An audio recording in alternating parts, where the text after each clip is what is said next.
Hi, I'm Father Joe. I heard a great story from a priest friend of mine. I don't think it's true, but it's a good story nonetheless, about a young man who was standing in the back of the church where there was a big memorial to all those who had died in different wars fighting for our country. The young man asked the priest, "Father, what is that?"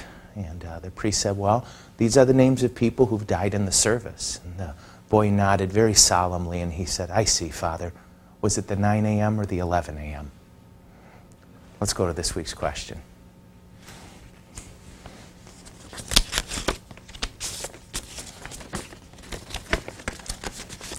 Dear Father Joe, what does the resurrection of the body mean? We say it in the creed, but I don't know what it means. Boy, this is a good question, and it's really important.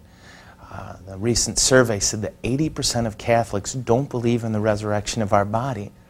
Now, as I explain why we believe in the resurrection of the body, hopefully you'll see why that's so dangerous. We need to believe this. At the end of the Apostles' Creed, we acknowledge this, so it's important. We believe that our bodies and our souls are going to heaven. We'll start off with Jesus. What a surprise.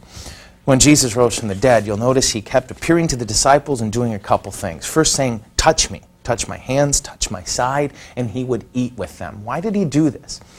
Jesus was showing that this wasn't a ghost or a spirit that came back. He was, in a sense, prophesying with his own body what our destiny is. That someday we will have resurrected bodies like Jesus. And you can see some of the qualities of that resurrected or glorified body. He passed through walls. He was capable of taking form or not.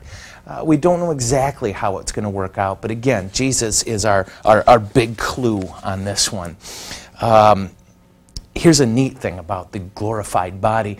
If you take a look at the book of Acts, when Jesus appears to Saul, he says a curious thing. He says, "Saul, Saul, why do you persecute me?" Now, if you go back through Acts and through the Gospels, you'll notice that this is the first time Jesus and Paul bumped into each other. So why would Jesus say, "Why do you persecute me"? Was Jesus wrong? No. Jesus was already teaching us about the wonder of the glorified body. That when you and I say yes to Jesus with our lives and our hearts, we are bound to his resurrected body. We are connected with him. So that's why Jesus says earlier, if you suffer for Jesus, he suffers with you. And that makes you blessed.